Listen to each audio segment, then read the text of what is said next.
cop and a virtual reality game character brought to life must work together to take down an evil corporation. In the online fighting game VirtualCombat, David Quarry enters the level 5 room to face his opponent. The warrior easily defeats the rival and he respectfully bows after the bout. Then, he tells the computer to take him to the next level. In level 6, David faces off against a kickboxer in a much more competitive fight, but he prevails. In the next stage, he's taken to an empty warehouse where he battles two skilled opponents simultaneously. Despite the obvious disadvantage, the warrior defeats his rivals, and their bodies disintegrate into liquid puddles on the floor. When the computer asks if he wants to advance to level 8, David says he wants to go straight to level 10. In a desert landscape, the fighter picks up two sticks from the ground. Then, his masked opponent, Dante, appears before him holding a bow staff. After he falls to the ground, David stands back up and tries to engage in hand-to-hand combat. However, the masked warrior suffers minimal damage from his strikes. Eventually, despite the adversary's taunting, he delivers several kicks to the midsection and brings the opponent to his knees. Suddenly, Dante stabs the warrior in the back with a sword and says nobody can defeat him. Because he lost the game, the man takes off his virtual reality helmet. Then, his friend and fellow border cop John points out that no one ever gets past level 10 and suggests he try an adult game because he'll always win even if he isn't an expert. The man says he isn't interested, so the friend wonders what he has against the adult game, especially since he gets to make love to a beautiful woman without the guilt or risk of diseases. So David counters that it isn't like doing the deed with a real person since it's essentially like he's making love to a computer program. In the Las Vegas grid, a hologram welcomes the guests of the Riviera Hotel and encourages them to stop by the Burtech Virtual Reality Arcade. Later, the arcade attendant encourages a couple to purchase the Everything ticket, which gets them 2 days of unlimited play for only 20,000 credits. However, the customer says they'll take 2 single tickets for now. Then, the couple heads to the computer to select their preferred virtual lovemaking partners. Soon, the guests are strapped to the virtual reality apparatus and enter the game. The man meets the flirtatious blonde woman of his dreams and they make love. Meanwhile, thieves sneak into the Burtech headquarters to steal company software. The police receive a security breach alert in Sector 709, so Commander Doyle sends 2 officers to the location. However, the 4 thieves easily incapacitate the cops. Due to the gravity of the situation, Doyle requests help from the Grid Runner unit stationed at the Hoover Dam on the Las Vegas-Arizona border. Eventually, David and John catch the robbers just as they're about to cross the border. Although they're outnumbered, the cops use their superior fighting skills to take down the criminals. When one of the robbers tries attacking David, John saves him by shooting the man with a taser. Meanwhile, Dr. Cameron enters Burroughs' office for a meeting. Before proceeding, the older man steps on the pedestal so the guard can perform a scan to make sure that he isn't carrying any weapons. In the office, the scientist applauds as Mr. Burroughs, owner of Burtech Industries, finishes playing the organ. Then, Dr. Cameron tells the man that he'd like to show him something in his lab. Later, the scientist tells Burroughs that he's figured out a way to bring virtual reality game characters to life using DNA engineering and a protoplasm tank. Moments later, he introduces Liana, a character from the adult game which he successfully brought to life. The woman approaches the CEO and kisses him on the lips, and he's left in awe. Dr. Cameron explains that Liana is a duplicate program dimensionalized from virtual reality to reality. He likens the procedure to copying a program from MD-ROM to disk, only he copied the program to living cells. Burroughs asks if he can make more than 1 copy, but the scientist says he can't because the configuration of the artificial intelligence circuits of the Los Angeles mainframe allows for only 1 Liana to exist at a time. The CEO realizes that if people are willing to pay millions for a black market Liana VR program, he wonders how much they'd pay for the real thing. However, Dr. Cameron points out that even though the woman is programmed to serve whoever plays her, she's also capable of learning new things, which might cause issues when controlling her. So the scientist invented a shock collar that can also crush the woman's neck if she gets out of control. He hands Burroughs the remote, and when he presses the button, the collar shocks Liana. Seconds later, the CEO calls his assistant to make appointments with all their overseas customers for a meeting at the Los Angeles Burtech headquarters on Tuesday. Then, he orders Dr. Cameron to make him a copy of Greta, the second most popular adult video game character. Later, the scientist runs the program on his computer, and a perfect copy of Greta climbs out of the protoplasm tank. After the successful procedure, Burroughs tells Parnas to draw up a plan on how to take the 2 samples to the Los Angeles grid without going through security checkpoints. points. Meanwhile, John tells David that he should use his credits for more than just training because he thinks it's a waste that he doesn't take advantage of the unlimited VR perk they get as grid runners. So the man asks his colleague what his wife Kathy thinks about him sleeping with VR women, and the friend says she doesn't mind since she sleeps with a VR copy of himself whenever they're apart. In the lab, Dante suddenly emerges from the protoplasm tank, and he orders Dr. Cameron to unleash his friends from the prison mainframe. The older man starts the process, but because he knows how dangerous it is to unleash the villains into the real world, he shuts down the program midway and explains that the only way to turn it on is through the mainframe of the Los Angeles grid. Furious, Dante snaps the scientist's neck, ending his life.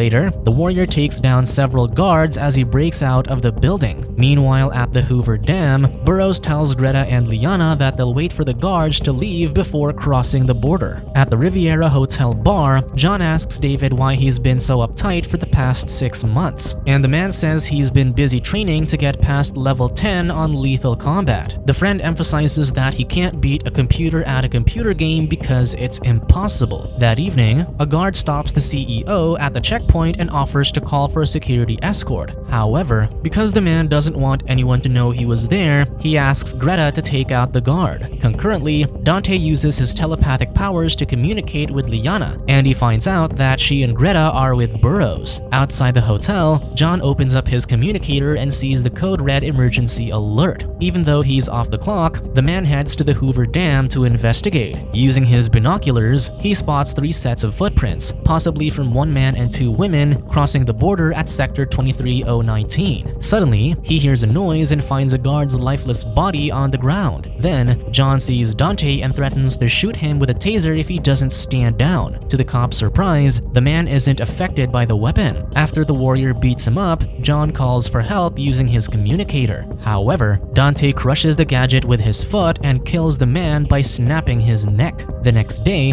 Doyle tells David that the last report they heard from his partner was about a man and 2 women who crossed illegally into the Los Angeles grid. The cop says he'd like to handle the case, but the commander explains that they already transferred the file to the LAPD. David counters that it should be his responsibility because John was his partner, but the boss reminds him that as long as he is in his department, he'll follow orders and procedure. So the man places his badge on the table and says he'll submit his resignation letter in the morning. Eventually, Doyle agrees that he can help with the case only if he promises to call for backup before making a move on the fugitives. Before he leaves, David asks the boss if Kathy knows that her husband's dead, and the latter says no. Later, the cop relays the unfortunate news to Kathy, who at first refuses to believe that John's dead. She blames the man for getting her husband killed, so he explains that he wasn't there when it happened, even though he wished he was. After the woman calms down, David promises that he'll do whatever it takes to catch the person who killed John. Later that day at the dam, the border cop learns that the police still have no solid leads. At the station, the man listens to his partner's last transmission and recognizes Dante's laugh. Then, he learns that an individual named Dr. Cameron pulled the Lethal Combat game file, and his last credit purchase was an 11:03 p.m. bullet train ticket to LA last night. Concurrently, Dante arrives at the Los Angeles grid, revealing that he used the late scientist's credits to buy the ticket. Finally arriving at the penthouse, the CEO tells Parnas to take the women to the Burtech warehouse for safekeeping. So the employee locks Greta and Liana in a room and tells his men to stand guard. Later, Burroughs receives a call from the commander warning him about a rogue grid runner who might be after him, revealing that David's boss works for the CEO. After the call, he prints out the renegade cop's picture and tells Parnas to deploy his best men to stop him. Soon, David arrives at the Los Angeles grid and Parnas and his men surround him outside the train station. The 2 men engage in a fight, but when police officers intervene, the rogue cop flees. One lackey chases after David, and after defeating him, he sees a prison barcode tattoo on the man's body. Meanwhile, Dante communicates telepathically with Greta and she tells him that they're in a building located near the mainframe. Because the woman isn't programmed for strategy, the warrior asks her to look around the room so he can help figure out an escape plan. Concurrently, David informs Doyle that he was attacked by ex-convicts and he wonders how they knew he was going to LA. The boss feigns ignorance and reminds the cop not to talk to anyone but him.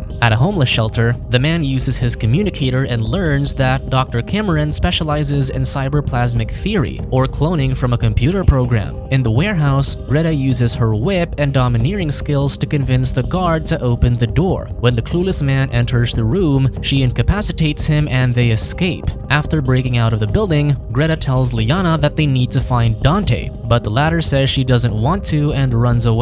Parnas informs the CEO about the situation, so Burroughs says he isn't worried because he can always use the shock collar remotes to kill them, but he'd prefer if his men retrieve them. Meanwhile, at the homeless shelter, David has a nightmare about Dante, and when he wakes up, he sees Liana playing with a child. Suddenly, a man aggressively grabs the woman, so the border cop steps in to save her. He sees the collar around her neck and says it might have a tracking chip. David realizes she's on the run and offers to help get it off, so they head to another room where the man carefully removes the collar. Because she's an adult game character, Liana offers to sleep with the cop to thank him for his help. However, the man doesn't know this about her and shuts down her advances. The woman doesn't understand why he won't make love to her, especially when she does everything men want. So David explains that she's supposed to do what she wants, but she says she isn't allowed to think like that. When he sees Liana crying, he comforts her, and she shares that she's never shed tears before. Seconds later, they share a kiss and then make love. After the deed, the pair returns to the main room where Parnas's men are waiting for them. They realize that they're being chased by the same people, so David tells Liana to escape. Since they're surrounded, they have no choice but to defend themselves against the henchmen. Eventually, Parnas arrives and shoots a taser at them, but they manage to escape. Later, Liana asks David why the men were chasing him, so he shares that he's a Las Vegas grid runner and his partner was killed by 2 women and a man who crossed the border. She says that the fugitives didn't kill his friend, and when he asks why she'd know this information, she reveals that she's one of the women who crossed the border. He wonders if she knows Dr. Cameron, and the woman says the scientist was killed right after she was created. David doesn't understand what she's talking about, so Liana reveals that she and Greta were cloned from a virtual reality program. The man asks who killed his partner, and she says it was Dante from Lethal Combat. She adds that the warrior plans on reactivating the protoplasm tank to bring the other video game villains to life. Meanwhile, Dante and Greta are reunited and he says he can feel Liana telling him to meet her in Japantown. Later in an alley in Little Tokyo, the warrior punches David and takes Liana with him. When the cop stands back up, Greta attacks him, but after he delivers a fatal kick to her midsection, she disintegrates. Then, the man uses his communicator and learns that she died because repeated hits to a clone compresses their molecular structure, causing a breakdown of electrical impulses at 500 psi against solid matter. Concurrently, Dante and Liana run into Parnas and his men. While the warrior fights the henchmen, the leader incapacitates the woman with a taser and takes her away. Later, David calls the commander and tells him that a computer program killed his partner. The boss doesn't understand what he's talking about, so he explains that Dr. Cameron experimented with cloning from computer data and cloned 3 VR characters. When the cop adds that he thinks Burtech Industries is behind all of this,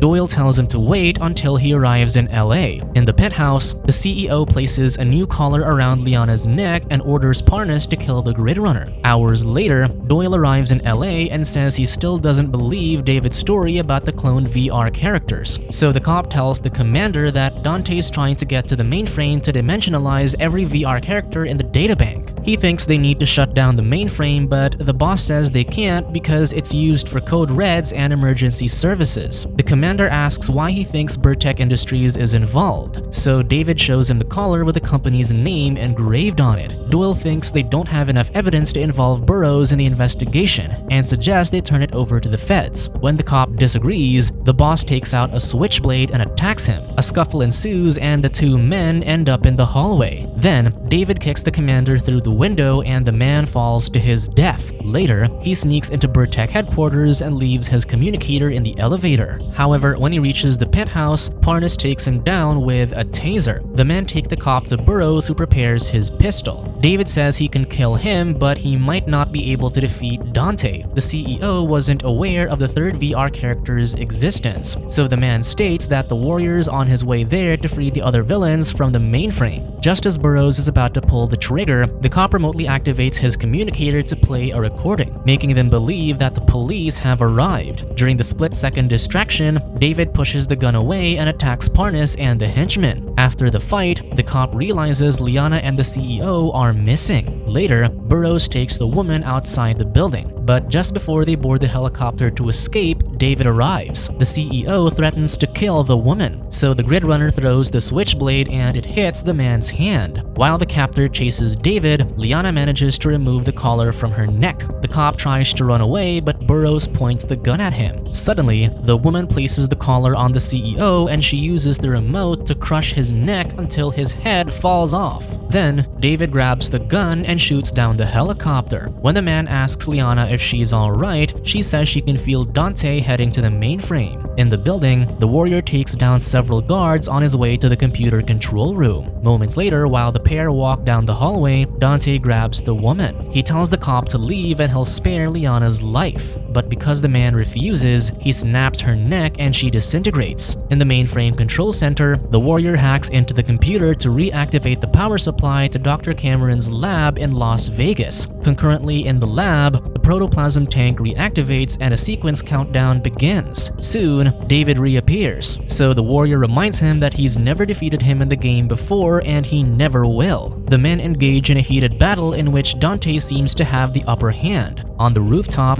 the warrior conjures two blades and he gives one to his opponent. During the competitive sword fight, the men fall through a window and into the warehouse below. David cuts off Dante's hand, but the VR character regenerates a new one in seconds. Suddenly, the cop remembers Greta's death, so he sweeps the opponent's legs, who then falls to the ground. Then he jumps off the floor and lands on Dante's chest, and the immense pressure finally kills the warrior. With seconds to spare, David deactivates the program and shuts the system down. Days later, the cop visits Kathy and the woman thanks him for delivering on his promise. Then, David finally takes John's advice about spending less time in lethal combat, so he reunites with Liana in the adult game and they share a gentle kiss.